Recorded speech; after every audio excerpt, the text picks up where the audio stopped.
Hello दोस्तों, मैं JP आनंद। आज हम लोग 10वां के रसायन शास्त्र का चैप्टर नंबर 1 का कवर करेंगे। चैप्टर का नाम है रासायनिक अभिक्रिया एवं समीकरण। तो चलते हैं। देखिए, लिखा हुआ है रासायनिक समीकरण क्या है। तो रासायनिक समीकरण किसी रासायनिक अभिक्रिया को अभिकारक एवं उत्पादों के प्रतीक एवं रासायनिक सूत्र का प्रयोग करके प्रदर्शित करना रासायनिक समीकरण कहलाती है। तो समझिए, ये देखिए, ये रासायनिक समीकरण जो है किसी अभिकारक, तो अभिकारक जो है Zn प्लस H2SO4 है, और उसके उत्पाद को, तो उसके उत्पादक जो है बना है कौन, तो ZnH2SO4 बना है और प्लस H2O है। तो इसके उत्पादकों के सूत्रों के रूप में जब हम प्रयोग करते हैं ना, तो उसी को क्या कहते हैं, रासायनिक समीकरण कहते हैं। तो आज आप लोग समझ गए होंगे कि जो रासायनिक समीकरण किसे कहते हैं, तो उसके अभिकारक एवं उत्पादकों के सूत्रों के रूप में जब प्रदर्शित करते हैं तो उसे रासायनिक समीकरण कहते हैं। उसके आगे है अभिकारक। तो अभिकारक किसे कहते हैं, तो अभिकारक जो होता है ऐसा पदार्थ जो रासायनिक अभिक्रिया में भाग लेता है। तो रासायनिक अभिक्रिया में जो भाग लेता है ना, उसे क्या कहते हैं, अभिकारक कहते हैं। जैसे Zn प्लस H2SO4 है, तो Zn प्लस H2O4 जो है ना, ये अभिकारक हुआ। उसके आगे है उत्पाद। तो ऐसा पदार्थ जो रासायनिक अभिक्रिया के संपूर्ण होने पर प्राप्त होता है उसे उत्पाद कहते हैं।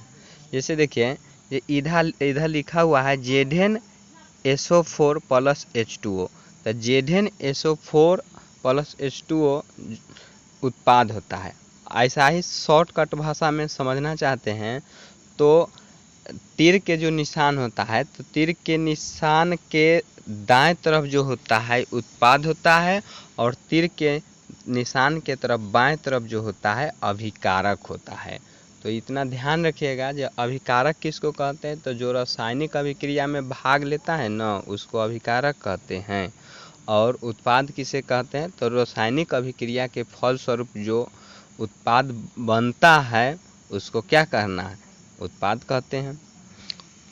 उसके आगे लिखा हुआ है संतुलित रासायनिक समीकरण क्या होता है। तो संतुलित रासायनिक समीकरण किसे कहते हैं, तो वह रासायनिक समीकरण जिसमें विभिन्न तत्वों के परमाणुओं की संख्या अभिकारक एवं उत्पाद दोनों पक्षों में समान होती है, उसे रासायनिक समीकरण कहते हैं। तो समझिए, ये इधर देख रहे हैं जो 3Fe प्लस 4H2O है। जब इसको हम जब संयोग कराएंगे ना, तो क्या होगा, Fe3O4 प्लस 4H2O। तो देखिए, इसमें 4 गो जल है। H2O के मतलब क्या होता है, जल होता है।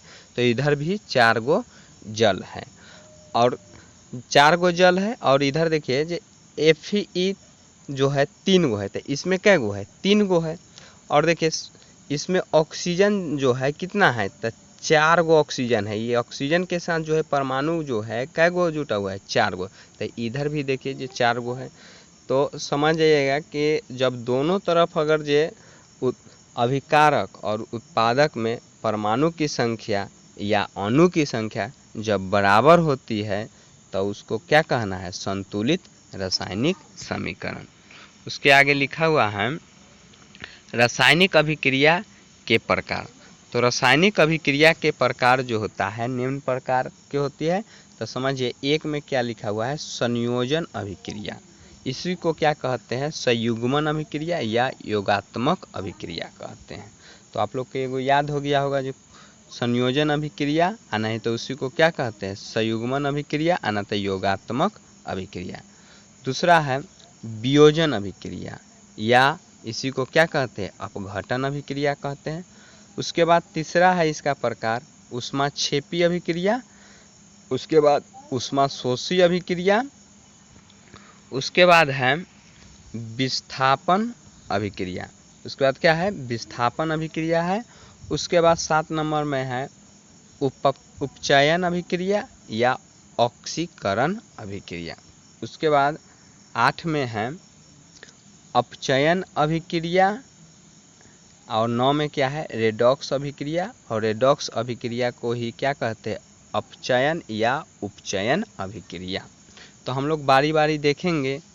तो सबसे पहले संयोजन अभिक्रिया है। तो संयोजन अभिक्रिया है तो उसमें क्या लिखा है इसे समझिए। इस अभिक्रिया में दो या दो से अधिक अभिकारक मिलकर एकल उत्पाद का निर्माण करता है। तो इसको क्या कहते हैं, संयोजन अभिक्रिया कहते हैं। तो समझिए जब दो या दो से अधिक अभिकारक जब मिलता है ना, तो उसमें एगो उत्पाद का निर्माण करता है, तो उसे क्या कहते हैं, संयोजन अभिक्रिया। जैसे समझिए ये H2 हम लिखे यहाँ H2 प्लस यहाँ O2 लिखे। तो जब इसको जब हम अभिक्रिया कराएंगे तो क्या बनेगा, 2H2O बनेगा। अब 2H2O बना तो इसमें देखिए कि ये क्या लिखा है, ऊपर परिभाषा क्या दिया गया है, ये दो या दो से अधिक अभिकारक। तो देखिए दो या दो से मतलब एगो यहाँ अभिकारक है, एगो यहाँ अभिकारक है। जब ये दोनों अभिक्रिया किया है तो एकल उत्पाद बनाया है, जैसे कहने का मतलब H2O का निर्माण किया है। तो इसको हम क्या कहेंगे, संयोजन अभिक्रिया कहते हैं। अब संयोजन अभिक्रिया के अंतर्गत जो है कोयले का दहन जो होता है, पूछा जाएगा जो कोयला का दहन जो है कौन सा अभिक्रिया है, तो संयोजन अभिक्रिया है। अब इसमें समझना है कि कोयला का दहन जो है संयोजन अभिक्रिया कैसे, इसे समझिए। देखिए इसमें कार्बन है और O2 है, माने ऑक्सीजन है। जब इसको दोनों के जब हम संयोग कराएंगे तो क्या बनता है, तो CO2 बनता है। अब CO2 कहने का मतलब कार्बन डाइऑक्साइड बनाता है। अब देखिए इसमें एगो कार्बन है, इसमें ऑक्सीजन जो है दो है। तब जो दोनों का जब अभिक्रिया कराया गया है तो क्या बना है, यहाँ कार्बन डाइऑक्साइड बना है। तो इसी को हम क्या कहेंगे, संयोजन अभिक्रिया कहेंगे। अब जल के निर्माण देखिए, जल का निर्माण भी जो होता है संयोजन अभिक्रिया के अंतर्गत होता है। देखिए 2H2O है प्लस O2 है, हम ऊपर भी जिक्र कर चुके हैं। तो इधर जो है 2H2O बना है। तो जल का भी निर्माण जो होता है कौन सा अभिक्रिया के द्वारा होता है, तो संयोजन अभिक्रिया के अंतर्गत होता है। उसके बाद तीसरा में लिखा हुआ है गंधक का दहन। तो गंधक का दहन जो होता है संयोजन अभिक्रिया के अंतर्गत होता है। देखिए S है सल्फर, और सल्फर को जो है जब O2 के साथ अभिक्रिया कराया जाता है तो क्या चीज़ का निर्माण होता है, SO2 का निर्माण होता है। तो SO2 जो है क्या है, तो यहाँ जो है गंधक का दहन होता है। उसके बाद दिया है कैल्शियम हाइड्रोक्साइड का निर्माण। तो कैल्शियम हाइड्रोक्साइड का निर्माण भी जो होता है संयोजन अभिक्रिया के द्वारा होता है। जैसे CaO calcium oxide plus H2O, जब कैल्शियम ऑक्साइड और जल के साथ जब अभिक्रिया कराएंगे तो यहाँ कैल्शियम हाइड्रोक्साइड का निर्माण होता है। जैसे कहने का मतलब इसका सूत्र क्या होता है, तो CaOH2 के होल ट्वाइस। उसके बाद अब हम लोग वियोजन अभिक्रिया पढ़ेंगे।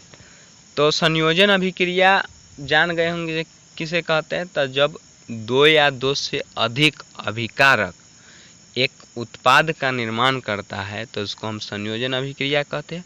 अब आगे हम लोग पढ़ेंगे क्या चीज़, वियोजन अभिक्रिया।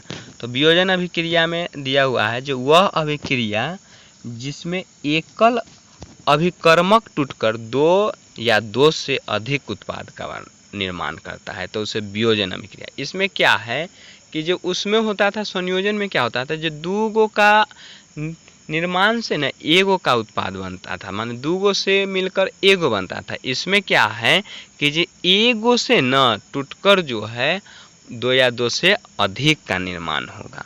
जैसे में देखिए फेरस सल्फेट का वियोजन। तो फेरस सल्फेट का वियोजन देखिए इसमें 2FeSO4 है, एगो है। अब इससे क्या बना, देखिए Fe2O3 बना और H2O SO2 बना है और SO3 बना है। तो इसमें कै गो का निर्माण हुआ? तो इसमें 3 गो का निर्माण हुआ। 3 गो का निर्माण हुआ तो हम लोग परिभाषा क्या देखे हैं, जब एक अभिकर्मक टूटकर 2 या 2 से अधिक उत्पाद जब बनाता है तो उसको वियोजन अभिक्रिया कहते हैं। तो इसमें 3 गो का निर्माण कराया, 2 से अधिक हो गया तो इसको क्या कहेंगे? वियोजन अभिक्रिया कहेंगे। उसके बाद इधर लिख दिए हैं कि संगमरमर का सूत्र क्या था। तो संगमरमर का सूत्र जो होता है CO3 होता है। उसके आगे चलते हैं। इसके बाद लिखा हुआ है जो कैल्शियम कार्बोनेट का वियोजन। तो कैल्शियम कार्बोनेट, जैसे देखिए कैल्शियम कार्बोनेट मतलब कहने का मतलब अभी तुरंत हम लोग देखें जे CO3 के क्या कहते हैं? तो CO3 को कहते हैं कैल्शियम कार्बोनेट। इसी को जो है व्यापारिक नाम क्या है? तो संगमरमर है। अब संगमरमर है तो इसको जब हम वियोजन करेंगे तो क्या क्या बनता है? कैल्शियम ऑक्साइड बनता है और कार्बन डाइऑक्साइड बनता है। तो यहाँ क्या हो रहा है, जे संगमरमर का मतलब विघटन हो रहा है, टूट रहा है। तो जब एक उत्पाद माने एक अभिकर्मक 2 उत्पाद में जब निर्माण करेगा तो उसको हम क्या कहेंगे? वियोजन अभिक्रिया कहते हैं। अब उसके बाद सिल्वर ब्रोमाइड का भी एक प्रकार भी जो है क्या होता है? वियोजन अभिक्रिया है। जैसे कहने का मतलब जो 2AgBr है मतलब सिल्वर ब्रोमाइड है, इसको जब टूटा है तो क्या बना है? तो 2Ag बना है, 2 गो सिल्वर बना है, इधर 2 गो ब्रोमाइड बना है। तो ऐसी अभिक्रिया समझ गए होंगे कि जब वियोजन अभिक्रिया होता है। अब देखिए इसका प्रयोग जो होता है श्वेत फोटोग्राफी में होता है। पूछा जाएगा कि जो सिल्वर ब्रोमाइड का प्रयोग जो होता है कहाँ होता है? तो श्वेत फोटोग्राफी में होता है। अब देखिए इससे अब क्वेश्चन जब आ गया है तो इससे 3 क्वेश्चन याद रखिएगा कि जो सिल्वर ब्रोमाइड का प्रयोग कहाँ होता है? तो फोटोग्राफी में होता है, और फोटोग्राफी में ऑक्जेलिक अम्ल का भी निर्माण होता है। तो ये भी बात समझ गए होंगे जैसे फोटोग्राफी में किसका प्रयोग होता है? तो ऑक्जेलिक अम्ल का।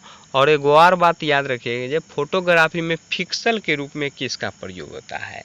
तो फिक्सल के रूप में जो होता है याद रखिएगा सोडियम थायोसल्फेट का प्रयोग होता है फिक्सल के रूप में। उसके बाद आगे हम लोग देखेंगे ऊष्माक्षेपी अभिक्रिया क्या है। तो ऊष्माक्षेपी अभिक्रिया जो है वह अभिक्रिया जिसमें ऊष्मा माने ऊष्मा ऊर्जा के रूप में उत्सर्जित होती है। देखिए ऊष्मा जिसमें निकलता है ना, जिस अभिक्रिया में ऊष्मा निकलेगा तो उसको हम क्या कहेंगे? ऊष्माक्षेपी अभिक्रिया कहते हैं। तो ये बात समझ गए हैं जो वह अभिक्रिया जिसमें ऊष्मा ऊर्जा के रूप में उत्सर्जित होता है उसे क्या कहते हैं? ऊष्माक्षेपी अभिक्रिया कहते हैं। अब इसका उदाहरण समझिए, जैसे दिया गया है ये प्राकृतिक गैस। तो प्राकृतिक गैस का दहन जो है कौन सा अभिक्रिया के अंतर्गत आता है? तो प्राकृतिक गैस का दहन जो है ऊष्माक्षेपी अभिक्रिया के अंतर्गत आता है। तो देखिए इसमें प्राकृतिक गैस में दिया गया है समीकरण CH4 माने मीथेन प्लस ऑक्सीजन, 2 ऑक्सीजन को ले लिया गया है। तो इसमें क्या निर्माण हुआ है? कार्बन डाइऑक्साइड का निर्माण हुआ है। CO2 के मतलब होता है कार्बन डाइऑक्साइड, और जल का निर्माण, जल के कई अणु का निर्माण है? तो 2 अणु का निर्माण हुआ है। और प्लस में ऊर्जा जो है मुक्त हुआ है। तो ध्यान रखिएगा जब ऊर्जा मुक्त होगा या ऊष्मा मुक्त होगा तो वो अभिक्रिया जो है ऊष्माक्षेपी अभिक्रिया कहलाती है। उसके बाद दिया गया है श्वसन एक ऊष्माक्षेपी अभिक्रिया है। तो ध्यान रखिए श्वसन भी जो है ना ऊष्माक्षेपी अभिक्रिया होता है। अब देखिए इसमें लिख दिया गया है जे मनुष्य को जीवित रहने के लिए हमें ऊर्जा की आवश्यकता होती है। बात सही है, मनुष्य जब तक ला जीवित रहेगा तब तक ला तो ऊर्जा जरूरी चाहिए उसको। तो ध्यान रखिएगा जो मनुष्य को जीवित रहने के लिए जो है ऊर्जा की आवश्यकता होता है, और यह ऊर्जा हमें भोजन से प्राप्त होता है। बात सही है, जो भोजन से हमें ऊर्जा प्राप्त होता है। पाचन क्रिया के समय खाद्य पदार्थों में टूट जाते हैं, जैसे चावल, आलू, ब्रेड में कार्बोहाइड्रेट होता है। तो ध्यान रखिएगा चावल, आलू और तथा ब्रेड में क्या होता है? तो कार्बोहाइड्रेट होता है। उसके बाद कार्बोहाइड्रेट के टूटने से ग्लूकोज प्राप्त होता है। तो याद रखिएगा जो ग्लूकोज किससे प्राप्त होता है, तो ग्लूकोज जो होता है जब हम लोग चावल आलू ब्रेड व्रेड खाते हैं, रोटी वोटी खाते हैं, तो उसमें कार्बोहाइड्रेट होता है। कार्बोहाइड्रेट जब टूटता है तो टूटने के बाद जो है ग्लूकोज प्राप्त करता है। यही ग्लूकोज जो है हमारे शरीर के कोशिका में उपस्थित ऑक्सीजन से मिलकर हमें ऊर्जा प्रदान करता है। तो इस अभिक्रिया को हम क्या कहते हैं, तो श्वसन अभिक्रिया कहते हैं या ऊष्माक्षेपी अभिक्रिया कहते हैं। तो ध्यान रखिएगा C6H12O6 जब इसका जो है ध्यान रखिएगा जो ग्लूकोज है, अब ग्लूकोज है और यहाँ प्लस में जो दिया गया है 6 ऑक्सीजन, तो ग्लूकोज को प्लस ग्लूकोज या कार्बोहाइड्रेट इसको ही बोल सकते हैं, याद रखिएगा। तो ग्लूकोज को और ऑक्सीजन को जब हम संयोजन करेंगे तो इसमें 6 गो कार्बन डाइऑक्साइड बनता है और 6 गो जल बनता है और प्लस में ऊर्जा का जो है निर्माण होता है। तो याद रखिएगा जब ग्लूकोज का और ऑक्सीजन के संयोजन करने पर जो है इसमें 6 गो कार्बन डाइऑक्साइड और 6 गो जल प्लस में ऊर्जा का भी जो है निर्माण होता है। उसके बाद साग सब्जी का विघटन भी जो होता है इसमें कंपोजिस्ट बनना भी जो है ऊष्माक्षेपी अभिक्रिया। तो हम लोग अभी तक ला देखे जे श्वसन अभिक्रिया जो है क्या है, तो ऊष्माक्षेपी अभिक्रिया है, और साग सब्जी का जो है विघटन भी जो है ऊष्माक्षेपी अभिक्रिया है, और प्राकृतिक गैस का दहन भी जो है याद रखिएगा ऊष्माक्षेपी अभिक्रिया है। उसके बाद आगे देखते हैं अब ऊष्माशोषी अभिक्रिया क्या होता है। तो ऊष्माशोषी अभिक्रिया अब समझिए क्या होता है।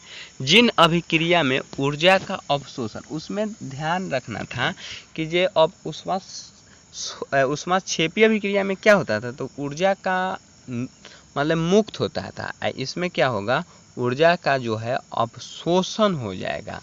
तो ऐसी अभिक्रिया को क्या कहेंगे, ऊष्माशोषी अभिक्रिया कहेंगे। जैसे उदाहरण लेते हैं H2 + I2, H2 + I2, H2 के मतलब होता है हाइड्रोजन, I2 के मतलब होता है आयोडीन।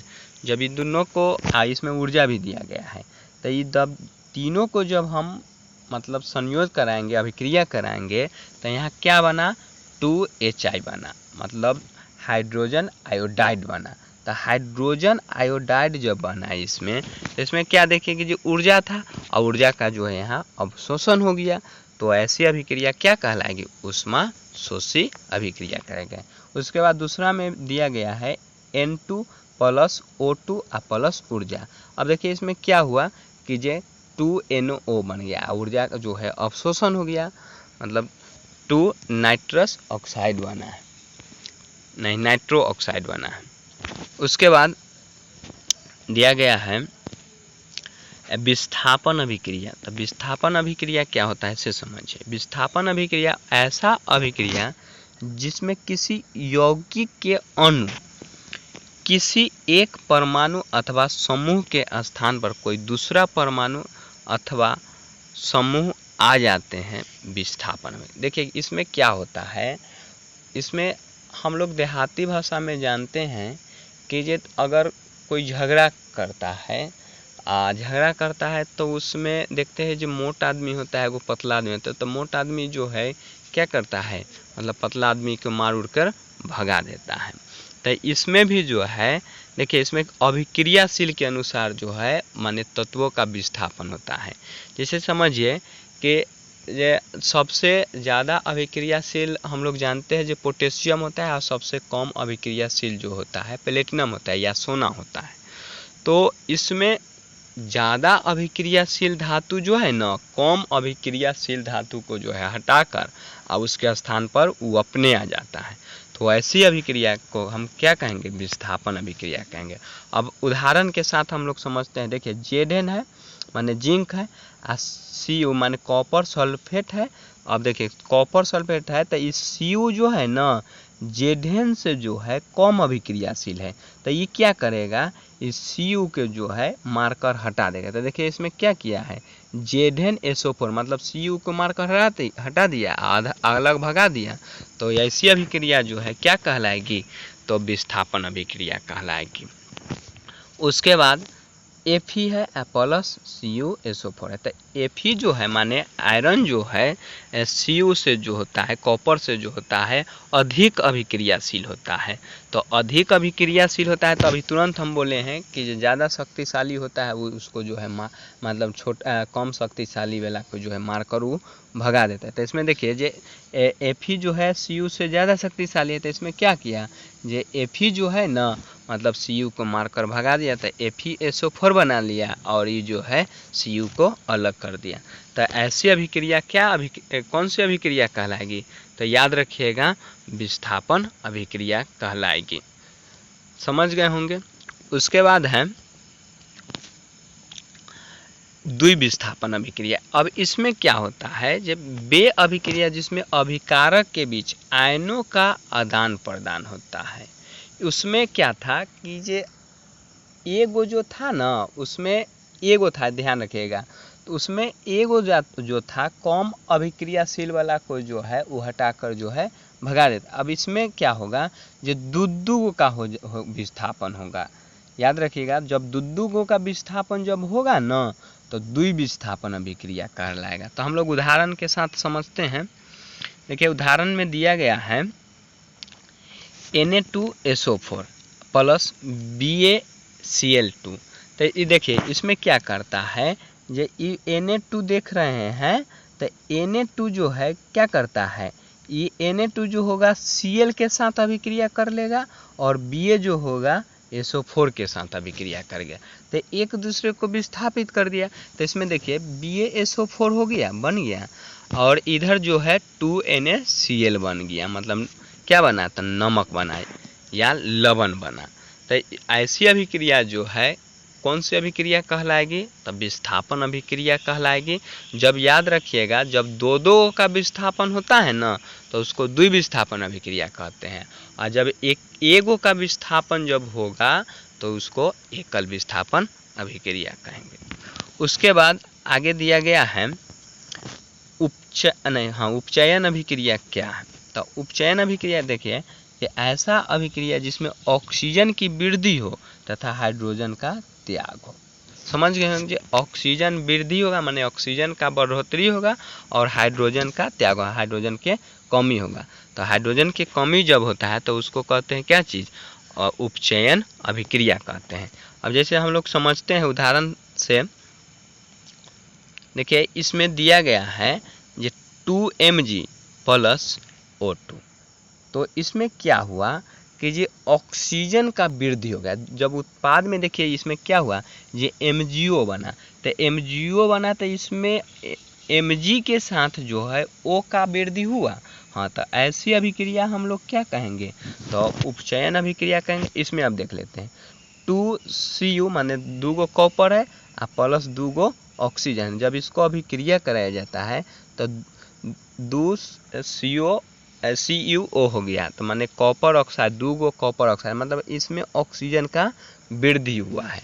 तो हम लोग समझ गए कि जो उपचयन अभिक्रिया किसे कहेंगे, तो ऐसा अभिक्रिया जिसमें ऑक्सीजन का वृद्धि होगा और हाइड्रोजन का त्याग होगा उसको उपचयन अभिक्रिया कहेंगे।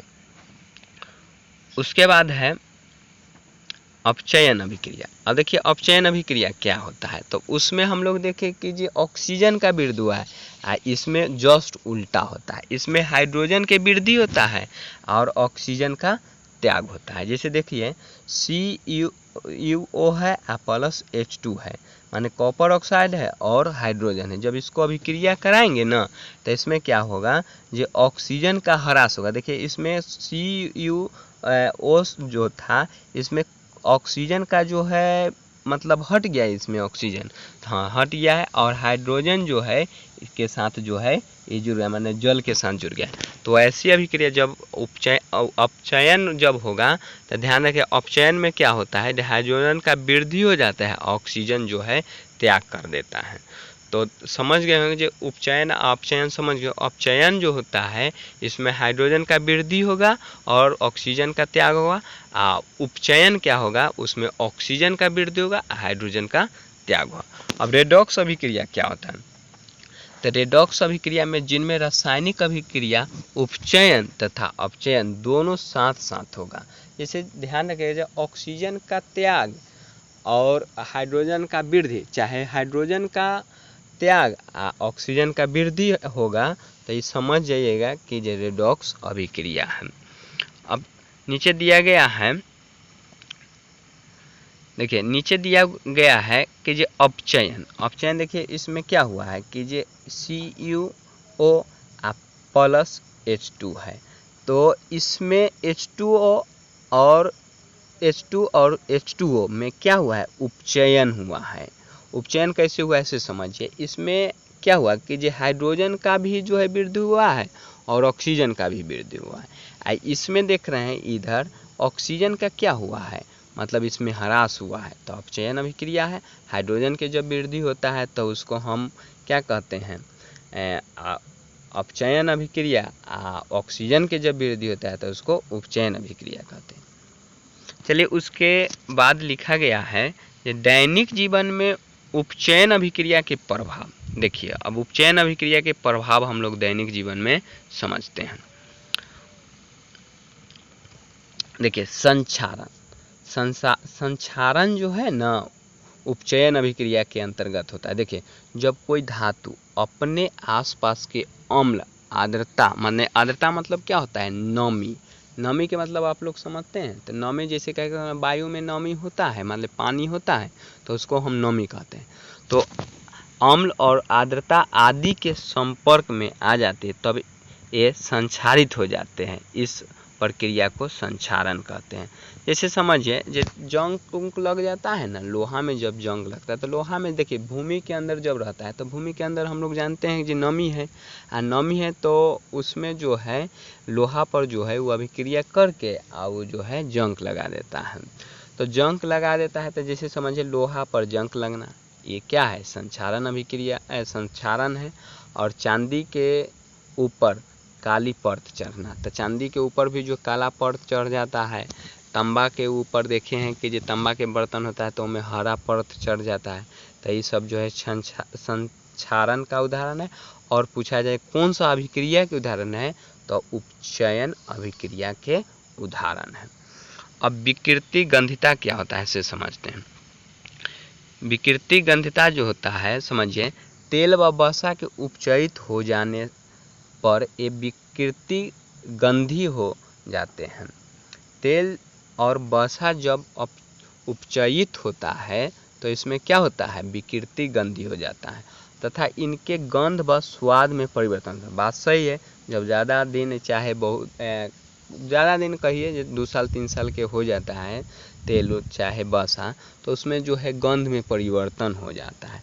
इसमें प्रति ऑक्सीकारक मिलाकर ये भोज्य पदार्थ को निवर्तित पात्रों में रख कर अथवा इसके नाइट्रोजन प्रवाहित कर इस प्रक्रिया को रोका जा सकता है। हाँ तो ध्यान रखिएगा, इसमें हम प्रति ऑक्सीकारक मिलाएंगे ना तो इसको हम रोक सकते हैं विकृति गंधिता। चाहे नाइट्रोजन का जब हम प्रवाहित करेंगे तो इसको हम रोक सकते हैं विकृति गंधिता को।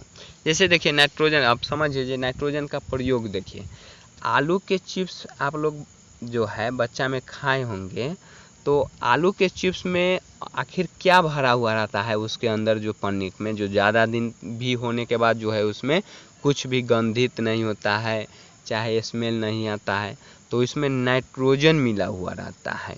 तो याद रखिए जो आलू के चिप्स में क्या मिला हुआ रहता है, नाइट्रोजन। क्यों, क्योंकि ये जो है अपचयित होने से जो है आलू के चिप्स को बचाता है। तो याद रखिएगा आज हम लोग इस रासायनिक समीकरण को जो है पूरा कवर कर लिए हैं।